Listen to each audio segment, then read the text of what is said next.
It's January 12th, a day that Justine lives for. Today is Sunday, Super Bowl Sunday. You said February. Oh, it's February 12th.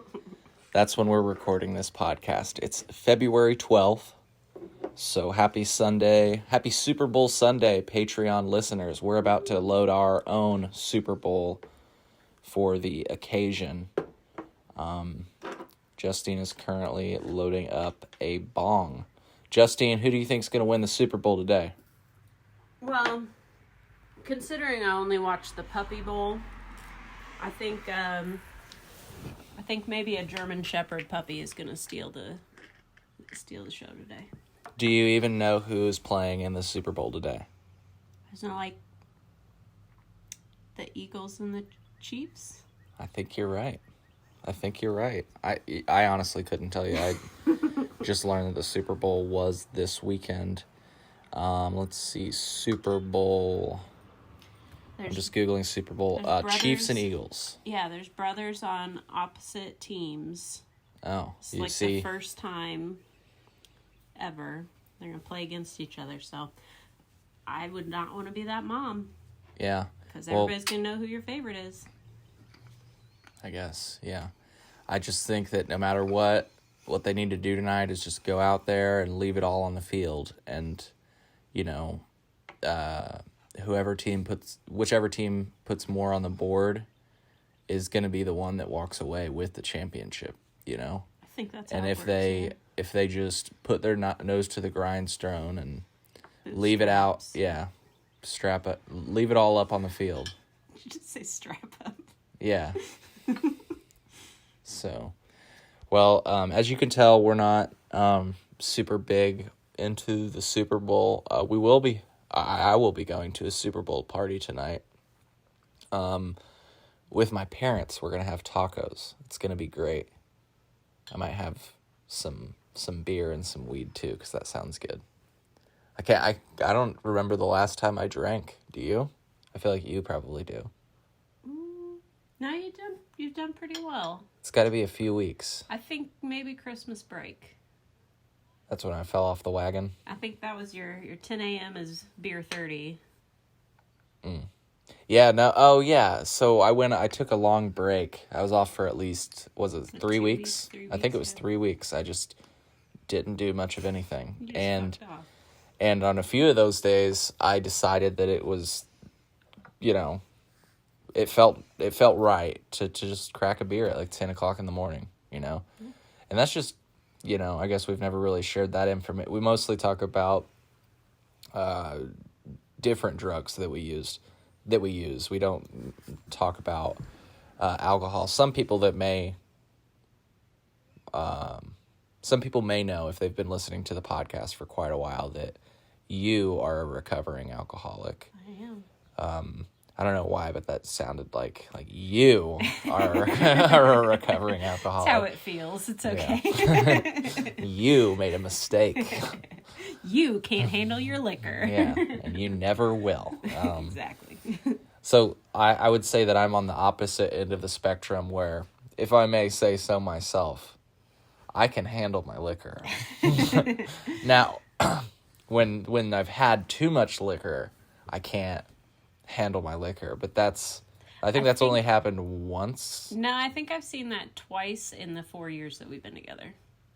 There was one time you came home and started crying because the cat was so cute. And but I wasn't. Another time you had some buddies over and got a little crazy. Yeah. Well, so I wasn't. I was just, I don't know. That night was fine. Like, I was all good. I was just in touch with my emotions. But yeah, the other night you're referring to, so I've got friends that I've known for a while, and they came to town, and they brought a bunch of weed and mushrooms and like hard liquor and beer, right? So just a lot of drugs that probably should not be mixed. And but that's precisely what we were doing that night, is mixing those drugs. And so I just started drinking beer and smoking weed, and I ate some mushrooms, as you do. And then I was talked quickly into taking, I think, like 5 or 6 shots. The first 2 or 3, I was like, oh, I'll do 2 or 3. And then I think after the third one, they had an easier time talking me into a 4th. And then by the time I did the 4th, I was like, yeah, no more. And they were like, 1 more, and that was, I think, my 5th. But yeah, that was a critical mistake, which ended up with me throwing up in our kitchen sink. All while I was just sleeping peacefully as a baby. Yeah, I was trying to do it quietly. I was preparing to wake up the next morning feeling absolutely refreshed, as I always do as a sober person. Yeah. And I was prepared to not wake up in that state at all. I woke up regretting everything from the night before, and I told myself I'd never do that again, and I haven't since then. So, hey, stay true to my word. If you can hear, we've got the windows open over here because it's Justine. Okay, so it's been really cold out, and when it gets 40 degrees, now that's warm. So we open the windows when it's 40 degrees. Hey, the birds are out though. Can you hear that? Yeah. There's some birds out. I hope that the audience could hear that. Well, we don't have really any direction for today, if you can't tell. I just wanted to check in with you all and see how it's going. If you haven't already checked out our series on legal sex work, what the hell are you doing? If you're listening to this on Super Bowl Sunday, February 12th, most of the series is available for listening. So check it out if you haven't yet. If you're looking for an easy way to get there, there are filters on our Patreon. But I would say that the easiest way to get to all of our episodes on legal sex would be to go to chillinois.net/sex. And if you click on the button that's on that page, it will automatically filter our Patreon posts by the episodes that cover the legal sex industry. Very excited to have been able to do that. I'm looking to wrap up the series soon. So for folks that have seen the series and are wondering, where's the finale that you promised? I'm doing a lot of work in preparation for that, including listening back to all the interviews I've done and my own independent research. So there's a lot that goes into it, but I definitely recommend checking out the episodes that we've released so far. I've interviewed a former brothel manager, a PR agent for a brothel, one of the most well-known brothels in the United States, might I add, and several sex workers themselves, because I felt like it was important to hear it from their perspective, the perspective of the worker. So several sex workers agreed to interview me, both currently employed and formerly employed, or between employment in one case. So definitely check that out. The perspectives were super interesting, and I'm actually hoping to, as I told you the other day, sounds like we might be connecting with those prostitutes, with those working girls. Some people, if you haven't listened to the series yet right now, you might wonder, like, how do these women feel about being called prostitutes? Most of them didn't seem to mind, based on the women I interviewed. In fact, some of them embraced the term and even chose other terms that they call the office where they do the bookings the hooker booker. So like they're pretty. They kind of embrace it. So yeah, definitely check that out. I'm looking forward to producing that finale episode for you all. I think I've learned a lot since even the interviews, particularly on the finer details of Nevada's history with regard to the legal sex industry. So if you heard that noise in the background, Justine just sparked the bowl up. You want to pass that shit to the left? Let's pretend I'm on your left. Okay. Don't say anything. sure. Is this the homegrown you were gifted? Yes. Nice. Yes. Some blueberry muffin. Wow. Blueberry muffins in the morning. That's something, isn't it? So yeah, I really am excited for our series on legal sex. I plan to also, I was just thinking about this the other morning, maybe just making a shorter report. Because, I mean, when you look at it, I think I interviewed like 5 people, and that's times 2. 10 hours of interviews, you know what I mean? At least. So I understand if you look at that and you're not completely, if you listen to this because you listen for drug policy or whatever else, I already have experienced people wondering, why are we doing this? And the truth is there are a lot of similarities between the two industries. Just to give you an idea of some of them, if you're sitting there wondering, what? How is if you hear a noise in the background, by the way, it's our cat getting into a bag. He's just laying in a bag, a cardboard bag. Paper bag. So if you're wondering, there's no similarities between the sex industry and the cannabis industry. I argue that there are a few. Namely, it's a quasi-legal business. In other words, it's legal at the state level, and it's legal in the case of sex work, one state. But in most states, it's illegal. And historically speaking, it's been illegal. So there's one similarity.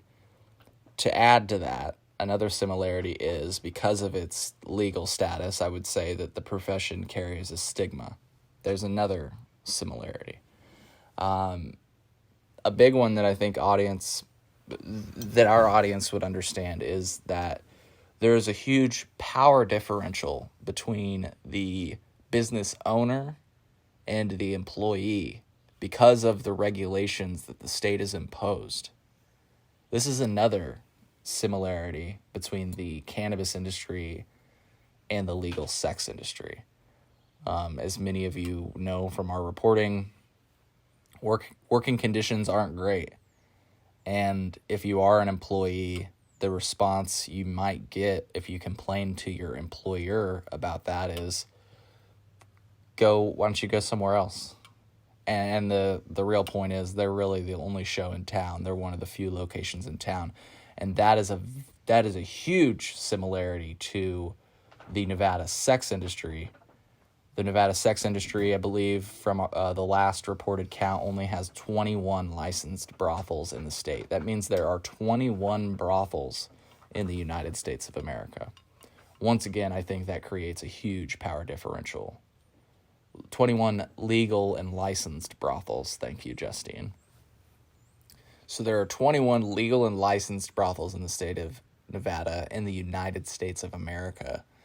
And like I say, similar to cannabis, I think that because of the regulations imposed, a power differential just by matter of fact is created. And many of the workers don't feel like they've got representation or whatever else the case may be. Just specifically in these interviews, we uncovered some pretty crazy working conditions, like the fact that some girls are required to stay there for weeks at a time, working 24-hour shifts. This is relatively unheard of. And I say relatively unheard of because it's kind of funny. My grandparents, yes, people, I speak to my grandparents about this as well. It's okay. We're snapping at cats over here. I speak to my grandparents about this subject as well. And one of the points they made was that firefighters have to work in those conditions as well. They have to stay someplace for extended periods of time. At a moment's notice, a bell might ring, and they have to get their clothes on and go do their job. Their bodies are at risk, arguably, in some cases, from their job. So, it's not a complete unique situation, but it's definitely... Well, their shifts are typically like 48 to 36 hours versus 2 weeks. Yeah. And okay, there's a difference. And I'm, that's something that I would say is not reported in the media, really. I mean, you would think you would have heard about this, Yeah. And so I heard about it on the internet through, like, different working girls that have made their own videos on YouTube or people that post about their experience in the industry. But I've never really heard it on, like, a mass media journalism report that these are actually the conditions. So to talk to people that are in it and to hear that these are, in fact, the conditions in which, like, this is actually what happens in this industry is pretty crazy. So I digress. I could talk about this all day long. That's why I put in I don't even know how much time I've actually put into this subject. I was about to say, like, 10 hours, but that's just in interviews alone, So yeah, that's all to say that the topic of legal sex has been extremely fascinating for me. And if you're still listening right now and you're still wondering why, it's not the reasons that you'd expect. We really don't talk about the sex itself. It's not like I'm like, so when you give oral sex, what is your technique? Like, it's not at all like that. Like, we really talk about the working conditions, what it's like to be in that industry, all of those different things. So if that all sounds interesting to you, check out our episodes on chillinois.net/sex, and we can give you much more on that entire topic. So I think I'm going to wrap up this show. I hope that we kept you a bit interested on your Super Bowl Sunday. I hope you enjoy your Super Bowl Sunday.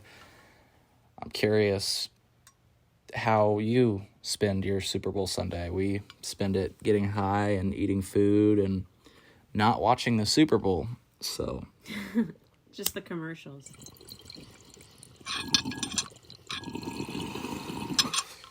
Yep. Just the commercials, I guess. Fuck, we can watch those tomorrow on YouTube, right? They always make the compilation of the best Super Bowl commercials. Who's doing the Super Bowl halftime show? Rihanna. Oh my God.